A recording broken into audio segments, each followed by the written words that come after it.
எத்தனையோ படித்திருக்கிறேன், ஆயினும் மனம் ஆத்மா அபிமுகமாகவில்லையே.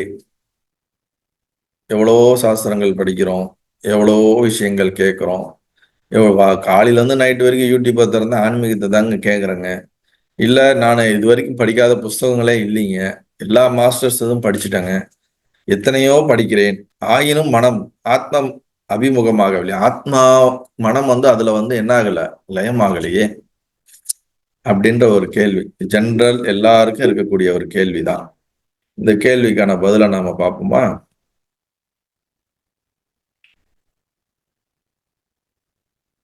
ஆத்மா நமக்குள் நாமா இருக்கிறது. அதை நாமே உணர வேண்டும். படிப்பால் வித்வானாகலாம். தன்னை நாடுவானே தன்னை உணர்வான். ஆத்மா நமக்குள் நாமாகவே இருக்கிறது. ஆத்மா நமக்குள் நாமாகவே இருக்கிறது. நான் ஆத்மாவாக இருக்கிறேன். நமக்குள் நான் என்ற உணர்வு ஆத்மாவாகவே இருக்கிறது. அப்ப நானுக்கும் ஆத்மாவுக்கும் வேறுபாடு கிடையாது. இல்லையே, நான் உடலாக இருக்கிறேனே, நான் இந்தந்த பேரிலே ஆணாக பெண்ணாக உலகத்தில் இப்படி இருக்கிறேனே என்று நீங்கள் நினைக்கின்ற அந்த நான் உண்மையான நான் அல்ல. அது அகந்தையினால் உற்பத்தி ஆகக்கூடிய ஒரு உணர்வு. அதற்கு நிலையான ஒரு உணர்வு கிடையாது. தூக்கத்திலே அந்த உணர்வுக்கு இடமில்லை. எந்த ஒரு உணர்வு ஜாக்கிர சொப்ன சுசுப்தி waking state, dream state, deep sleep state, இந்த 3 ஸ்டேட்டுக்கும் அப்பாற்பட்டு இருக்கக்கூடிய 4வது ஸ்டேட்லயும் இருக்குதோ, 3 ஸ்டேட்லயும் இருக்குதோ, அதுதான் உண்மையான உணர்வு. அதுதான் உண்மையான நான். அந்த நானை தான் நம்ம நானும் கிளைம் பண்ணணும். ஆனா நம்ம எதை கிளைம் பண்றோம்னா, இந்த பாடி பேஸ்ட் இருக்கக்கூடிய இதைத்தான் நம்ம என்ன பண்ணிக்கிறோம், கிளைம் பண்ணிக்கிறோமே தவிர அதை நாம கிளைம் பண்றது கிடையாது. அங்கதான் பிரச்சனையே.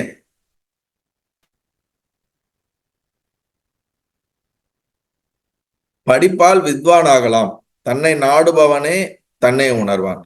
அதான் சொல்லிட்டாரு, எவ்வளவு நாளும் படி, நீ வெறும் படிச்சுட்டே இருந்தனா மட்டும் நீ அப்படியே எக்ஸ்பீரியன்ஸ் கிடைச்சிருமானா அப்படிலாம் கிடையாது. சாஸ்திரமே சாஸ்திரத்துல சொல்லுது, ஒரு குறிப்பிட்ட காலம் எல்லாத்தையும் சிரவணம் பண்ணிட்டு அதுக்கு மேல நிப்பாட்டிட்டு மனனத்துக்கு போ அப்படிங்குது. கான்டம்ப்ளேட் பண்ணு, கேட்ட வரைக்கும் போதும் கான்டம்ப்ளேட் பண்ணு. கான்டம்ப்ளேட் பண்ணி அதை நீ உனக்குள்ள அனுபவமா மாத்துறதுக்கு முயற்சி பண்ணு. இதை சொன்ன உடனே, சாமி உங்களுடைய சத்சங்கம்ல நாங்க வருஷக்கணக்கா கேட்டோம், ஐ திங்க் எனக்கு போதும்னு நினைக்கிறேன். இதுக்கு மேல நான் இங்க சொன்னதை நான் உள்வாங்கிட்டா அதுவே நான் பண்ணா போதும்னு நீங்க நினைச்சீங்கன்னா தாராளமா நினைச்சுக்கலாம். நீங்க சொல்ற விஷயத்த முழுசா கேட்டீங்களான்னு உங்களுக்குள்ளே அனலைஸ் பண்ணிக்கங்க. அதுக்கப்புறமேட்டு நீங்க போய் கான்டம்ப்ளேட் பண்ணலாம், பண்ணாம இருக்கலாம். சரியான கேட்டல் தான் லிசனிங், சிரவணம் அப்படிங்கிறது.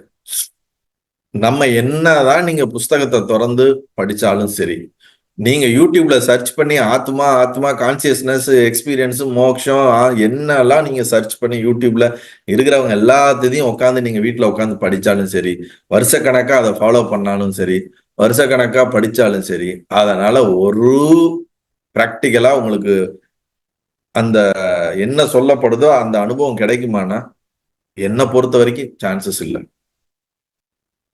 Unless you are going to the directly one master and approaching, அவங்கள அப்ரோச் பண்ணி அவங்க கிட்ட உங்களுடைய மனம் புத்தி சார்ந்த உங்களுடைய எல்லா சந்தேகங்களையும் அவங்க முதல் ஞான தெளிவு பெற்றிருக்கணும். உங்களுக்கு அது சரியான முறையில் அப்ரோச். இந்த மாதிரி தான் நமக்குள்ள இருக்கக்கூடிய சம்சயங்கள் இதெல்லாம் குறைஞ்சுக்கிட்டே வரும். அப்பார்ட் ஃப்ரம் இதை நீங்க எங்க இருந்தனாலும் கேட்டா உங்களுக்குள்ள மாற்றம் இருக்கும். மாற்றம் இல்லாமலாம் இருக்காதுன்னு சொல்ல மாட்டேன் நான். ஆனா அந்த மாற்றம் நீங்க முயற்சி பண்றதுனால ஏற்படக்கூடிய சிறு சிறு மாற்றங்கள் தானே தவிர அது ஒரு பெரிய ஜம்பை கொடுக்குமா அப்படின்னா அது நீங்க எப்படி எடுக்கிற உங்களுடைய சின்சியாரிட்டியை பொறுத்து, உங்களுடைய இன்டென்சிட்டியை பொறுத்து மாறுபடுது. இப்ப நம்ம நீட்டு படிக்கிறோம், நிறைய என்ட்ரன்ஸ் எக்ஸாம் படிக்கிறோம். அதெல்லாம் படிச்சு படிச்சு மனப்பாடம் பண்ணி அந்த மாதிரி கேள்வி கேட்டா எழுதி பாஸ் ஆயிட்டு போயிடலாம். இப்ப நீங்க ஆத்மாவை பத்தி சாஸ்திரத்துல எந்த சப்தத்தை கேட்டாலும் அதை படிச்சு மனப்பாடம் பண்ணி இதுக்கு அர்த்தம் சொல்லி ஒப்பிச்சு கிளாஸ் எடுத்து எல்லாம் பண்ணிடலாம். ஆனா அவன் நீட்டு எழுதின அந்த சப்ஜெக்ட பிராக்டிக்கலா நாளைக்கு ஃபீல்டுல போய் ஒரு இடத்துல அந்த என்ன இது அதை அப்ளை பண்ணுடா அப்படின்னா அப்ளை பண்றதுக்கு அவனுக்கு வராது. ஏன்னா அப்ளைடு சயின்ஸ், இந்த தியரட்டிக்கல் சயின்ஸா எப்படி அப்ளைடு சயின்ஸா அது அப்ளிகபிள் ஆகுதுங்கிறது தெரியறதே தெரியாது. தியரட்டிக்கல் வேற பிராக்டிக்கல் வேறன்னு சொல்ல வரல. தியரட்டிக்கலே தான் பிராக்டிக்கலாவும் இருக்குது, பிராக்டிக்கலா தான் தியரட்டிக்கலா ப்ரெசென்ட் பண்ணியிருக்காங்க. ஆனா இது எங்க ரெண்டும் வந்து சின்கரைஸ் ஆகுது, எப்படி இதை வந்து நம்ம பிராக்டிக்கலா அப்ளை பண்றதுங்கிற இந்த ஒரு முக்கியமான இந்த ஒரு இது இருக்குல்ல, நாலேஜ், இதை கன்வே பண்றதுக்கு நமக்கு ஏற்கனவே ஒரு அங்க அதை தெரிஞ்சவங்க சொல்லும் போதுதான் இது இது இப்படி இப்படி, இது இது இப்படி இப்படி, இந்த மாதிரி போ இப்படின்னு. டிரைவிங் எல்லாம் நம்ம எப்படி கத்துக்கிறதுக்கு ஒருத்தர் இருந்து நம்ம பக்கத்துல இப்படி ஓட்டு அப்படி ஓட்டு நம்ம சொல்றாங்கல்ல. எவ்வளவுதான் சமையல் கலையை நம்ம வந்து டிவியில உட்காந்து பார்த்தாலும் இதை வந்து 1 டீஸ்பூன் போடுங்க, 1/2 டீஸ்பூன் போடுங்க, இதை 20 நிமிஷம் கொதிக்க வைங்க, என்னதான் அவங்க சொல்றாங்க, நம்ம 10 வாட்டி கேட்டு நம்ம போய் பண்ணும்போது அதே மாதிரி வரமாட்டேன்து. நமக்கு வேற மாதிரி இல்ல, கொஞ்சம் கொஞ்சம் மாற்றமா வருது இல்ல. அப்ப என்ன அர்த்தம், அது மல்டிபிள் டைம் பிராக்டிஸ் பண்றான், எல்லாம் பண்ணிருப்பாங்க. ரவையை போடு, மிளகா கட் பண்ணி போடு, கடுகு உளுத்தம் பருப்பை போடு, அதுல என்ன வேற என்ன போடுவாங்க, உப்புமான்னு வச்சு எல்லாத்தையும் போட்டு எல்லாம் பண்றீங்க. ஆனா கடைசியில அவன் வந்து அடுப்பை பத்த வைக்கணும்னு சொல்ல விட்டுருப்பான். நம்ம எல்லாம் போட்டு கிண்டிட்டேன் உப்புமாவே வரலையே அப்படின்னா, அடுப்பை பத்த வைக்கணுங்கிற ஒரு அடிப்படையான விஷயம் நமக்கு தெரியாம நீங்க எல்லாத்தையும் போட்டு கிண்டா உப்புமா வந்துருமா?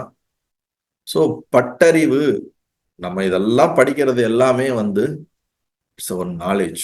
இந்த நாலேஜை எப்படி நம்மளோட லைஃப்ல தினசரி நமக்கு நடக்கக்கூடிய விஷயங்கள்ல அப்ளை பண்றதுங்கிற அந்த இன்டெலிஜென்ஸ் வந்து பிராக்டிக்கலா நமக்கு தெரியறதுக்கு, அந்த மாதிரி அப்ளை பண்ணி ஓரளவுக்கு தெரிஞ்சவங்க புரிஞ்சவங்க அந்த பாதையில போனவங்களை கேட்கும்போது then you can able to practically apply பண்ண முடியுமே தவிர, நம்ம உட்கார்ந்துருக்கிற இடத்துலயே இருந்து எல்லாம் நடந்துரும் நினைச்சீங்கன்னா நினைச்சுக்கினே இருங்க. அவங்க உங்களுடைய இதுக்கு நான் விட்டுறேன். எங்க நீங்க இருந்தாலும் அங்க இது சார்ந்து இருக்கவங்களை போய் அப்ரோச் பண்ணி கேளுங்க, முயற்சி பண்ணுங்க. உண்மையான தேடுதல் இருக்கும் பட்சத்துல அதெல்லாம் முயற்சி பண்ணுங்க. இல்லைங்க எனக்கு இருக்கிற பிரச்சனையில இதை கேட்கறதே போதும்னு இருக்குங்க, ஓகே நல்லது.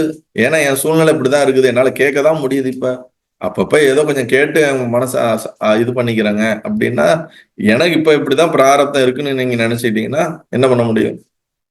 ரைட், நல்லது.